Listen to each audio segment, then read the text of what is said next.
Assalamualaikum warahmatullahi wabarakatuh.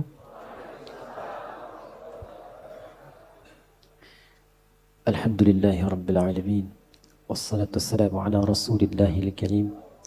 Nabiyyina Muhammadin al-amin wa ala alihi wa sahbihi ajma'in. Wa ba'd. Fa ya ibadallah, usi nafsi wa iyyakum bitaqwallahi faqad fazal muttaqun. Fala tamutunna illa wa antum muslimun. Faqala ta'ala يا أيها الذين آمنوا اتقوا الله حق تقاته ولا تموتن إلا وأنتم مسلمون.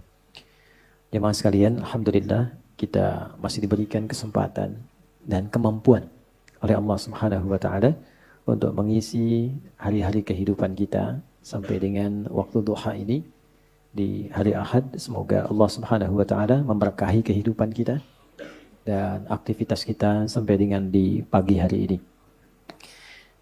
Memohon doa itu begitu penting. Dan bagi insan beriman itu tak putus dengan doa.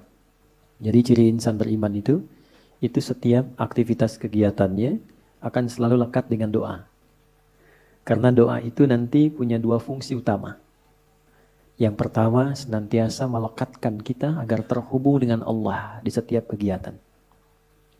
Dengan keterhubungan itu, nanti ada dua feedback yang didapatkan. Pertama adalah perhatian Allah kepada seluruh aktivitas yang kita kerjakan. Karena itu menjadi fitrah manusia, apapun yang dikerjakan bila menemukan kesulitan. Nah ini, biasanya berdoa kan ya? Mau ujian, berdoa. Ya? Bapak mau tes jabatan, berdoa. Ibu masukkan anak sekolah, berdoa. Ya? Nah, ciri beriman itu tidak nunggu ada masalah baru doa. Kalau itu biasanya cirinya fitrah manusia. Manusia itu begitu sulit minta. Sudah dikasih mudah, lupa. Nah, ya? Dan kalau sudah lupa, salah. Kalau salah, nggak pengen dihukum. Makanya Allah Maha tahu tuh. Doanya Rabbana la tu'akhidna in nasina au. Ya Allah, kalau kami lupa atau salah, jangan dihukum. Ya kan? Nah, untuk mencegah supaya nggak lupa dan salah, berusaha terkoneksi dengan Allah. Karena itu, semua kegiatan kita itu seluruhnya bersanding dengan doa. Tidak ada satupun kegiatan yang tidak ada doanya. Silahkan dicek. Dan itu cuma di Islam. Cuma di Islam. Yang doanya bukan direka-reka ya. Tapi memang betul diberi petunjuk sesuai dengan konteks. Karena itu doanya itu selalu senafas dan selaras dengan kegiatan. Coba, antara bangun tidur dengan akan tidur. Sama nggak doanya? Beda kan ya? Padahal aktivitasnya terkait tidur. Yang satu bangun, yang satu tidur, akan tidur. Tapi doanya beda. Dan itu doanya bisa serupa, nggak dikarang-karang. Jadi baik yang di Arab, di Tanah Suci, ataupun di sini, di Tanah Kusir, doanya sama. Ya kan? Sama kan ya? Baik ya, mau di Chicago, di Amerika, di Chicago, di Bandung, sama. Ya kan? Di Singapura, di Singaparna, di Tasik, sama. Dan semua ada doanya. Ini ingin memberikan kesan bahwa satu, agama ini agama yang benar. Ya, kalau reka-reka manusia, setiap manusia pasti punya versinya sendiri. Pasti itu. Dan bahasanya mungkin bisa masing-masing. Yang Padang pakai bahasa Padang, yang Betawi pakai bahasa Betawi. Tapi kok bisa semua doanya, itu semua sama. Dan yang kedua dahsyatnya, itu sumbernya pun bisa diteliti, dan menuju pada sosok yang sama, yaitu dari Rasulullah SAW. Semuanya tersambung. Ini menunjukkan bahwa agama ini benar, Rasulnya benar, kemudian pedomannya pun benar. Dan yang paling menarik, tidak ada satu pun yang berdoa benar doanya, kecuali dia mendapatkan kesuksesan sesuai dengan konteks doanya. Selalu begitu. Dulu orang-orang yang hidup di zaman Nabi, dibimbingnya kan lewat doa. Nah doa itu yang pertama tadi fungsinya, mengoneksikan kita dengan Allah. Sehingga Allah memberi perhatian. Memberi perhatian lebih. Anda yang sering berkoneksi, kan dapat perhatian kan? Ya, sering terhubung dengan ibu, dapat perhatian dari ibu. Terhubung dengan ayah, dapat perhatian dari ayah. Terhubung dengan Allah, diperhatikan oleh Allah. Kalau Allah sudah perhatikan, apa yang susah bagi Allah? Ini yang menjadikan orang-orang yang dekat dengan Allah cenderung mendapat kemudahan. Ya, dan tidak harus jadi ustadz. Silahkan jadi apapun, pebisnis silahkan yang baik-baik, arsitek silahkan, jadi pilot silahkan. Cuma satu, dekati Allah. Supaya aksesnya dibuka, kemudahan didapatkan. Kalau Anda champion di pekerjaan, juara, bagus, rumah mewah, kendaraan banyak. Tapi masalah kecil di rumah nggak pernah selesai. Coba dicek, mungkin bukan karena kurang banyak hartanya. Bukan karena kurang tinggi kedudukan. Mungkin kurang dekat dengan Allah. Itu poinnya. Karena itu seringkali banyak persoalan ketika dihempaskan di atas sajadah itu jadi kecil. Problem orang sekarang ingin diselesaikan oleh Allah tapi curhatnya ke manusia. Bikin status di media sosial kan. Minta diaminkan lagi. Aminkan ya gitu ya. Tapi pengen dijawabnya oleh Allah. Sedangkan Allah sedang memberikan fasilitas dan caranya. Nah yang paling dahsyat itu ada orang yang persoalannya dimudahkan oleh Allah. Jadi bukan gak punya masalah. Dia memiliki persoalan bahkan yang kadarnya sama. Tapi diberi kemudahan oleh Allah untuk mengatasinya. Sehingga seakan-akan ringan saja. Seakan-akan ringan. Bukan gak punya masalah. Nah, karena itulah kemudian kenapa saya buka untuk membiasakan ini. Karena ini ada bagian sunnah yang menipis. Ya, ada bagian sunnah yang menipis. Yaitu menyertakan doa dalam setiap aktivitas. Kalau mau diteliti secara psikologi juga, itu ada pengaruh doa pada motivasi diri. Orang yang sering berdoa itu meningkat kepercayaan dirinya. Motivasinya menguat. Sehingga dengan meningkatnya motivasi diri itu cenderung mudah mengatasi berbagai persoalan. Ini poin pertama. Yang kedua, ini yang paling penting yang ingin saya tekankan sebelum kita memulai kajian. Bapak Ibu sekalian, di dalam Islam, doa itu bukan sekedar mengoneksikan diri dengan Allah Sang Khalik, tapi juga mengandung pedoman. Sekali lagi, mengandung pedoman dari aktivitas yang akan kita kerjakan. Itulah yang menyebabkan semua doa sesuai dengan konteks. Lafaznya bisa beda-beda. Dan kalau kita teliti, ini pentingnya pemahaman. Semua isi doa itu isinya pedoman menjalani aktivitasnya. Ya, saya beri contoh begini misalnya. Tadi teman-teman kan masuk masjid ya. Doanya apa? Allahumma ftahli abwaaba rahmatik. Nanti keluar doanya apa? Allahumma inni as'aluka min fadlik. Coba lihat, kenapa doa masuk dengan keluar beda? Dan kakinya kenapa beda? Masuk kaki, keluar kaki kiri. Ya, doanya lain kan? Coba. Allahumma ftahli abwaaba rahmati. Kita terjemahkan ya. Jangan-jangan dibaca, tapi nggak tahu artinya. Ya, atau dibaca, tahu arti, nggak tahu maksudnya. Karena ini terkait pedoman. Ya, Allahumma, ya Allah. Itu bahasa halus dari kata ya Allah itu Allahumma. Ya Allah itu sudah bahasa Arab. Ya dengan Allah. Ya Allah, itu bahasa Arab. Ya. Dan itu sudah menjadi fitrah manusia. Ya, bahkan jangankan masuk masjid, kepleset aja ya Allah, ya Allah. Ya. Lihat mendung ya Allah kan, ya Allah mendung. Ya kan? Lihat hujan, ya Allah hujan. Ya kan? Itu selalu itu fitrah manusia karena sejatinya manusia itu nggak bisa lepas dari Tuhannya. Ya kan? Nah, kalau kita ingin memohon dengan menghaluskan kata itu, maka ganti katanya dengan Allahumma. Ya, jadi ya Allah kalau digabungkan jadi bentuk halus, apa namanya? Allahumma. Jadi kalau Allahumma itu bentuknya merendah. Tawadhu. Jelas ya? Dia merendah sifatnya. Jadi kalau sudah menyebut Allahumma, kita merendahkan diri kita. Memohon dengan kelembutan. Itu yang dimaksud di Quran surah ke-7 Al-A'raf itu di ayat 205. Wadhkur rabbaka fi nafsika tadarruan wa khifatan wa dunal jahri minal qaul. Kalau mau memohon cepat dikabul, jangan meninggi, merendah. Ya, jadi semakin kita merendah, semakin Allah meninggikan. Jadi orang yang banyak sujud, kenapa diangkat derajatnya? Karena dia banyak merendah. Semakin merendahkan dirinya, semakin Allah angkat. Balik, semakin mengangkat, semakin direndahkan. Kenapa itu? Ya, Azazil itu yang terhormat. Azazil terhormat di alam langit itu terhormat. Ya, runtuh jadi iblis dan jadi syaitan karena meninggi. Begitu dia tinggi, Allah rendahkan. Itu kan ada dialognya di Quran surah ke-7 kan, Al-A'raf ayat 12. Dibaca enggak Qurannya? Ya. Qala ma mana'aka alla tasjuda idh amartuk. Dia berkata, ana khairum minhu. Ya, qala ana khairum minhu, khalaqtani min narin wa khalaqtahu min tin. Allah menyampaikan, kenapa engkau tidak mau hormat kepada Adam ketika aku perintahkan? Bukan masalah sujudnya.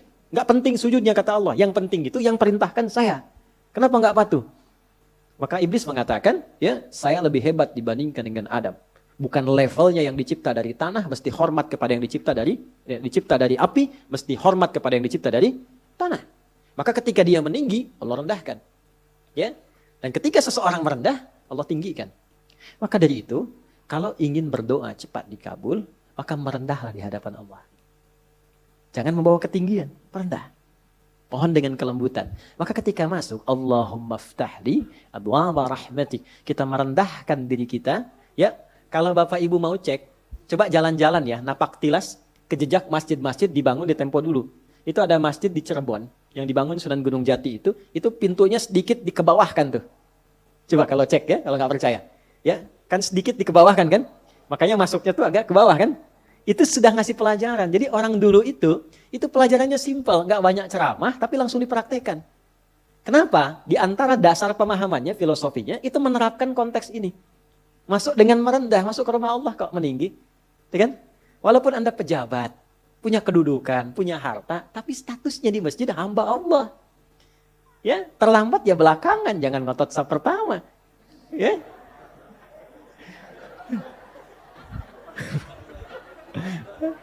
Orang ini udah duluan tadi, udah nyambut nih. Sama. Apalagi imam di kantor. Ya, di kantor boleh jadi imam, jadi direktur. Tapi jabatan di kantor jangan samakan dengan di masjid. Babnya ada lagi. Ya. Dulu saya baru datang dari Tripoli itu, masuk pesantren, ada pejabat-pejabat itu yang tinggal pengen jadi imam. Karena merasa imam di kantor harus di masjid. Saya bilang bagus itu. Bagus. Cuman bacaannya agak kurang tepat. Sehingga telinga kadang sakit kalau dengar. Tuh kan? Saya tanya, Pak, kenapa nggak diperbaiki dulu bacaannya baru jadi imam? Justru kami jadi imam Ustadz supaya bisa diperbaiki. Saya bilang bagus itu Pak motivasinya. Jarang ada orang kayak Bapak itu. Luar biasa. Betul. Jangan direndahkan. Kan itu karena belum tahu. Orang belum tahu diberitahu. Bukan dimarahi. Ya, Pak, saya kasih jalan yang cepat supaya Bapak tetap jadi imam dan kualitas makin bagus. Wah, boleh Ustadz tuh. Bapak tetap jadi imam. Nanti sebelum sholat, dicek dulu Pak bacaannya. Santri nanti saya siapkan. Insya Allah begitu naik jadi imam, jadi lebih bagus. Betul itu Ustadz. Nah, sambil dicek, Bapak ngimaminnya duhur dan asar dulu. Biar saya yang handle maghrib, isya sama subuh. Gitu kan. Tapi sepakat, yang penting kan gak turun status. Ya kan? Ya, tetap imam. Ya kan? Kadang psikologi kan begitu. Yang penting gak turun status. Dan kita mendahulukannya, Bapak tetap imam, Pak. Ya kan? Nah, imamnya zuhur dan asar. Alhamdulillah. Begitu maghrib, isya dan subuh, kita gantian sama santri. Kualitas bacaan lebih dibagusin. Ya, begitu sudah bagus, kita dorong. Pak, silahkan coba maghrib. Gak usah lah, ini aja yang udah ada. Nah, itulah dakwah. Itulah dakwah. Nah, itu merendah. Nah, Allahumma merendah. Iftahli, mohon bukakan untukku. Personal. Kenapa coba personal, bukan iftah lana? Ya, nggak ada orang masuk masjid, dia sendiri, Allahumma iftah lana, nggak ada. Selalu iftahli. Saya belum pernah dengar orang masuk masjid, Allahumma iftah lana, lana, nggak ada. Iftahli. Abwaaba rahmatik. Li kan untuk pribadi kan? Nah, kemudian yang kedua, yang ketiga, Allahumma iftahli, yang ketiga, abwaaba. Abwaaba itu jamak dari bab. Bab itu pintu. Kok bisa jamak pintunya? Saya tanya, ibu waktu masuk ke dalam masjid, lewat satu pintu atau banyak pintu? Satu pintu. Gak ada ibu masuk, balik lagi, lewat sana lagi. Balik, gak ada. Satu pintu. Kok bisa masuknya satu pintu, tapi mintanya banyak pintu? Wa rahmatik. Nah, ini rahasianya. Baik. Nah, saya mau bagi sedikit sebelum kita mulai, tapi tolong catat ya. Catat betul-betul. Ini rahasia di antara kita. Bapak Ibu sekalian, rahmat itu di Quran dan juga dalam hadis setidaknya punya 3 makna utama. Ada 3 makna. 1, solusi dari berbagai macam persoalan hidup. Saya ulang, solusi dari berbagai macam persoalan hidup. Itu diantaranya ditemukan di Quran surah kedua Al-Baqarah di ayat 157. Nah, munculnya ayat 157 ini ada keterkaitan dengan 155 dan 156. Persoalannya di 155, sabarnya 156, solusinya 157. 155, walanabluwannakum bisyai'im minal khauf wal ju' wa naqsim minal amwal wal anfus wath thamarat wa basyiris sabirin. Sabarnya 156, alladzina idza asabathum musibah qalu inna lillahi wa inna ilaihi raji'un. Ayat 157-nya, ulaika 'alaihim salawatum mir rabbihim wa rahmah wa ulaika humul muhtadun. Itu ya. Baik. Rahmat yang pertama, solusi dari berbagai macam persoalan kehidupan. Baik kegelisahan. Jangan dikira yang hadir di sini tenang semua. Ini walaupun wajahnya kelihatan senyum-senyum, hatinya ada yang gundah. Ada yang baru ditolak saat mau lamaran, mungkin kan? Lamar kerja maksudnya. Ya? Ada yang mungkin sedang kesulitan di rumah tangga, pengen dapat ketenangan, khauf. Gak bisa dihindari. Tadi aja kan udah lihat-lihat jam, dia Ustaz datang enggak gitu kan? Padahal saya secepat mungkin bisa ke sini tuh. Ya nggak singgah di rumah, cuman ke kantor ganti pakaian langsung ke sini. Hampir nggak tidur saya semalam itu. Alhamdulillah. Ya, tapi kan yang khawatir Anda. Wal ju' kan ada yang lapar. Awal-awal dari subuh ke sini sarapan aja belum kan? Lihat-lihat yang jualan nggak depan tuh kan? Itu nggak apa-apa. Wa naqsi minal amwal, ada yang mungkin baru kena musibah di kantor. Proyek misalnya, ada yang nggak lulus, ada utang belum dilunasi, cicilan masih nyari solusi. Ada yang demikian. Wal anfus, ada yang sakit, mungkin kerabatnya datang supaya cari wasilah, Allah kabulkan doanya. Ada yang ngejar ustadz supaya minta didoakan, ada. Wat thamarat, itu kalau buka mushaf diartikan buah-buahan. Itu sebetulnya bahasa kiasan, cara bacanya, memahaminya dengan balaghah. Kalau baca terjemah nanti kurang nyambung. Kalau buah-buahan berarti yang diuji cuma tukang buah. Tukang sayur tidak. Ya. Itu cara bacanya pakai ilmu balaghah, pakai majaz. Maksudnya apa? Kalau buah itu kan didapatkan, dipanen saat mulai pertama kali merawat benih kan? Nanam, dijaga dari hama. Tiba-tiba besoknya mau dipanen, malam-malam diambil orang. Antum yang ikut tender, kualifikasi antum yang jelas. Tapi pengumuman orang lain yang ngambil. Itu maksudnya. Ada orang-orang yang kehilangan sesuatu setelah dia berusaha keras mendapatinya. Harusnya dia kok yang dapat orang. Saya mau tanya pada Anda. Biasanya kalau situasi begitu pelariannya kemana? Ya, dan cari yang paling kuat kan doa itu kan yang bisa memberi solusi kan? Doa itu kan minta. Nggak mungkin minta pada yang diduga nggak bisa ngasih. Dan puncak pemberian itu pada Sang Maha Pemberi, yaitu Allah, Wahhab, pemberi tanpa batas. Nah Allah memberikan tempat-tempat spesial yang kalau minta hati lebih khusyuk. Beda antara minta di kendaraan di rumah dengan di tempat ini. Tempatnya lebih tenang, saat masuk saja suaranya sudah lain, aura sudah beda. Apa nama tempatnya? Masjid. Makanya Bapak Ibu masuk masjid ini rasanya sudah lain. Dengan rumah sendiri tenang mana dengan masuk masjid? Masjid. Masuk rumah semewah-mewahnya, tenangnya nggak sama dengan masuk masjid. Begitu dibuka tenang. Insya Allah. Baru masuk kalau punya masalah kadang-kadang sudah terasa dalam. Nangis kan sholat 2 rakaat. Nyender ke tembok, tidur aja. Ya, tenang. Gitu. Dulu di Jepang dulu begitu ada cerita, kawan saya sedang cerita itu. Kan tingkat bunuh dirinya tinggi karena stresnya tinggi. Ternyata kaya itu tidak menjamin bahagia. Maju tidak menjamin bahagia. Kan negara maju. Tapi indeks kebahagiaannya belum tentu didapatkan maksimal. Bunuh dirinya banyak Pak. Saya pernah lewat satu tempat itu yang tiap hari selalu ada 1-3 orang bunuh diri di situ. Itu masih biasa Ustaz. Ada satu tempat X lah, saya tidak sebutkan. Ya, X. Itu tiap hari mayat bergeletak di mana aja. Sampai akhirnya wali kotanya punya ide, tapi ini nggak harus ditiru. Nyari solusi yang belum kedapati. Dibikin satu tempat di lokalisasi. Kalau mau bunuh diri di sini aja. Waktunya diatur. Jam 9 sampai jam 11, jam 2 sampai jam 3. Kalau lewat situ datang, tunda besok. Lihat tuh. Ya. Ini kisah nyata satu kali, ada orang kemudian pengen datang ke situ ketemu sama orang Islam. Mau kemana Pak? Bahasa kita lah, bunuh diri katanya.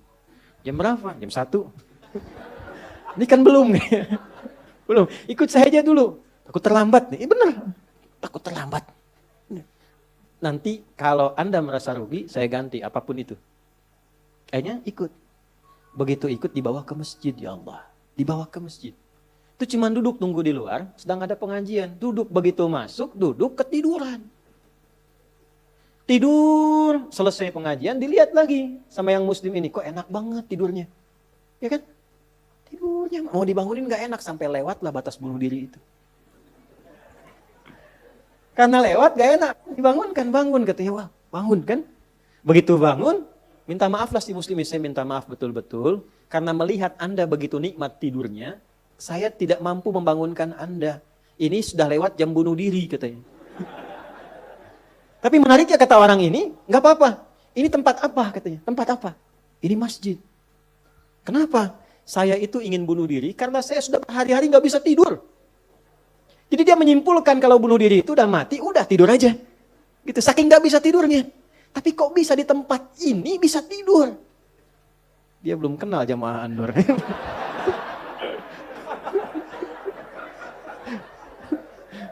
Tidur. Maka diperkenalkanlah dengan masjid. Masjid. Masuk Islam, Pak. Asyhadu an la ilaha illallah, asyhadu anna Muhammad Rasulullah. Itu cuman numpang istirahat samping masjid, masuk Islam. Asbabnya tidur. Tuh. Orang ketiduran masuk Islam. Habis masuk Islam jadi rajin. Ada orang sudah muslim. Masuk masjid banyak tidurnya. Ya. Ayo bangun. Ya. Baik, itu satu. Jadi ternyata, kenapa yang pertama rahmat? Karena Allah tuh maha tahu. Nggak ada di antara hidup kita yang nggak punya masalah. Pasti punya persoalan. Kalau sedang ditimpa persoalan, diuji, sabar dulu. Kata Allah, terima dulu. Karena hakikat dari ujian itu untuk meningkatkan kualitas hidup. Dan nggak mungkin diuji kalau nggak mampu. Nggak mungkin. Kaidahnya kan jelas. La yukallifullahu nafsan illa. Jadi kalau ada ibu sedang diuji masalah sekarang begitu berat. Memang yang mampu cuma ibu, Bu. Saya nggak mampu. Karena saya nggak mampu, saya nggak diuji. Maka berbahagialah ketika Allah lebih memilih ibu dibandingkan dengan saya. Sabar dulu. Dan hikmahnya apa? Ada nanti sesuatu yang besar di depan, yang butuh kesabaran lebih. Kalau yang sekarang nggak lulus, ke depan itu sulit untuk dihadapi. Karena itulah ditingkatkan kualitas terima dulu, tapi kan nggak usah lama-lama. Ya kan? Allah maha tahu itu. Jangan lama-lama, terima dulu. Datanglah kemudian mohon solusi. Kemana datangnya? Masjid. Maka dari itulah ketika masuk, Anda mengatakan, Allahumma ftah li abwaba rahmatik. Di antara itu, minta solusi. Makanya ketika masuk merendah, sholat 2 rakaat, begitu sholat, mintalah sesuai kebutuhan Anda yang dirasakan pada saat itu. Itu fikihnya. Nah kalau nggak tahu fikihnya, nanti itu nggak kepake, sayang, peluang hilang. Padahal mungkin itu cara Allah untuk bisa mengabulkan apa yang kita mohon. Jelas? 1. 2, itu ampunan dari dosa yang sudah berlebih. Namanya israf. Quran surah ke-39 Az-Zumar di ayat ke-53.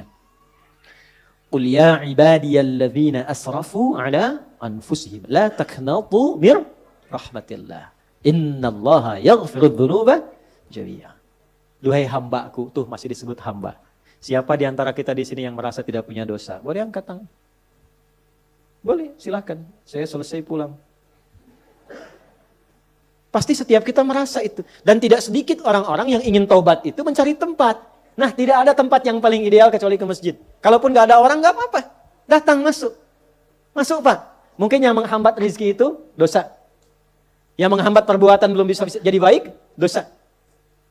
Ya, mohon maaf, dengan berbagai jenisnya. Dengan berbagai jenisnya. Maka yang terbaik apa? Datang ke masjid. Datang ke masjid. Ya. Ini kisah nyata di masa lalu. Makanya sering baca tuh yang baik-baik lah, kisah salafus saleh, orang-orang saleh di masa lalu. Ada seorang hamba, rajin sholatnya. Ini sahih riwayatnya, sahih. Rajin sholat. Tapi yang menarik tertuliskan, ya, ketika malaikat itu mendapat informasi, di aras tertuliskan. Ini termasuk bagian dari ahli neraka. Tapi sholat. Perhatikan. Ini nanti terkait juga dengan hadis. Kalau Anda baca Al-Arba'in, nomor hadis yang keempat itu. Ya, terkait dengan bab takdir. Bagaimana kemudian ikhtiar seorang hamba itu ya menjadikan ia berubah dari salah menjadi soleh. Dan sangat dicintai oleh Allah. Oke? Maka apa yang terjadi? Bapak Ibu sekalian, tiba kemudian, si malaikat itu, ini kisah sahih yang sampai, lalu menyampaikan, kasihan pada orang ini, kok kelihatannya ibadah tapi tertulis ahli neraka. Maka disampaikan, dengan cara yang Allah wa'alam, apakah menyamar atau bagaimana, tuliskan. Kamu kok terus-terusan sholat? Padahal belum tentu baik di mata Allah. Belum tentu menjadi bagian ahli surga. Perhatikan jawabannya. Tujuan saya sholat ini bukan karena surga atau neraka. Tujuan sholat ini bukan karena saya dipandang baik atau buruk. Tapi tujuan sholat ini saya ingin mengagungkan Allah Subhanahu wa ta'ala. Perhatikan. Dan nanti ini menjadi cara bagi seseorang yang ingin bertobat. Jadi kalau ingin bertobat, tobatnya ingin benar, carilah perhatian Allah. Yang penting ridha Allah. Terus saja tobat sampai merasakan kenikmatan tersambung dengan Allah. Itu maksudnya. Jadi begitu keluar kalimat itu yang mengguncang arsy. Itu yang dijadikan oleh Allah pelajaran bahkan pada alam malaikat untuk mengenal bagaimana rahmat Allah itu diberikan. Mudah bagi Allah membuka, merubah, memutar, mudah. Tapi Allah ingin memberikan pelajaran, bahkan di alam malaikat, bagaimana kasih Allah diberikan. Begitu kalimat itu muncul, apa yang terjadi? Maka berubahlah di arsy namanya menjadi ahli surga. Ini riwayat sahih. Berubah menjadi apa? Ahli surga. Padahal Allah tuh maha mengetahui, gampang aja tinggal dirubah ahli surga, tidak. Tapi Allah ingin memberikan informasi, bahkan di alam langit kepada para malaikat, betapa tingginya rahmat Allah memberi kesempatan pada setiap hambanya untuk kembali kepada Allah dalam kebaikan. Dan itu disebut hamba. Disebut hamba. Karena itu Allah begitu mencintai ketika ada pelaku maksiat, dia pengen taubat, itu begitu dicintai. Dan statusnya naik lebih tinggi. Ini yang menyebabkan ayat ini turun. Qul ya ibadiyalladzina asrafu ala anfusihim. Ini yang menyebabkan itu, menunjukkan rahmat Allah. Hai hambaku, betapa besar pun kau pernah berbuat dosa, sepanjang masih hidup belum tiba ajalmu, jangan pernah putus asa untuk mendapatkan rahmatku. Pakai rahmat. Rahmat di sini mencakup Rahman dan Rahimnya Allah Subhanahu wa taala. Karena itu kalau Anda pernah berbuat salah, saya, kita, jangan malu untuk kembali. Kalaupun malu dilihat orang, Allah menyiapkan tempat yang tidak semua orang bisa ke situ. Datang ke masjid. Mohon, minta salat 2 rakaat. Minta kebaikan kepada Allah sampai hati mendapatkan ketenangan. Jelas di sini? Baik. Dan yang ketiga, ini yang paling juga banyak dimohonkan, ya. 1, solusi. Yang kedua apa? Ampunan dari dosa yang begitu melimpah, ya. Dan yang ketiga, rahmat yang ketiga, kasih sayang yang memudahkan jalan-jalan kehidupan. Dunia sampai akhirat. Yang ketiga. Semua kita pasti ingin mendapatkan kemudahan, kenyamanan. Bukan cuma dunia, sampai dengan akhirat. Kasih Allah yang memberikan kemudahan dunia disebut dengan Rahman. Kasih Allah yang memberikan kelapangan akhirat disebut dengan Rahim. Itu kita baca setiap hari. Bismillahirrahmanirrahim. Maka ketika masuk ke dalam masjid, mohonlah kepada Allah 1 dari 3 kemuliaan ini. Kalau ustadznya belum datang, itu manfaat besar. Boleh jadi banyak permohonan, ayo lekatkan di situ, optimalkan. Dan di situ mungkin peluang terbesar untuk mendapatkan apa yang kita inginkan. Jadi, begitu Bapak Ibu mendapatkan 1 dari 3 itu, keutamaan bukan? Keutamaan bukan? Hah? Istimewa tidak? Dalam bahasa Arab, sesuatu yang istimewa, sesuatu yang utama disebut fadlun namanya. Makanya Sulaiman alaihissalam ketika dipuji, karena hebatnya, istimewanya, bisa menaklukkan awan. Ya kan? Sebelum Songgoku dan Songgohan dengan awan kintonnya itu, yang fiksi. Nabi Sulaiman tuh betul-betul nyata. Tapi ketika dipuji apa yang beliau katakan? Hadza min fadli Rabbi. Fadlun. Itulah sebabnya, kalau bisa jangan dulu keluar. Sampai merasakan rahmat Allah ada dalam diri kita. Begitu keluar, Anda keluar dengan kaki kiri dengan mengatakan, Allahumma inni as'aluka min fadli. Ya Allah, saya ke masjid seperti apa yang kau perintahkan, saya datang. Saya memohon seperti apa yang kau tunjukkan lewat Rasulmu, saya lakukan. Ya Allah, engkau minta ini, saya kerjakan. Engkau minta berdoa, saya doa. Kau minta alirkan air mata, aku alirkan. Maka mohon ya Allah, jangan biarkan aku keluar dari rumahmu ini, kecuali engkau kabulkan apa yang aku mohonkan, sesuai dengan janji yang engkau tetapkan sebagai kemuliaan darimu. Ya Allah, saya mohon kemuliaan darimu. Itu rahasianya, itulah doa. Nah, jadi kalau mau doa itu, jangan sekedar dibaca. Baca bagus, menjadi ibadah. Tapi yang paling penting, tahu isinya. Sehingga itu bisa merubah diri kita jadi lebih baik. Makanya beda rasanya. Antum kalau tahu makna segitu aja, itu Masya Allah dalam sekali. Keluar dari sini sudah beda rasanya. Dan yang paling penting, ini baru muqaddimah. Kita belum mulai. Belum mulai. Jangan nangis dulu, belum selesai. Belum mulai kita. Tapi kan enak gitu ngaji begini itu. Karena apa? Dapat sesuatu. Nah itulah Islam. Jadi Islam itu bukan salihun tapi musdih. Bukan hanya sesuai dengan eranya, tapi memberi solusi dari setiap keadaan yang dilalui. Punya tata nilai.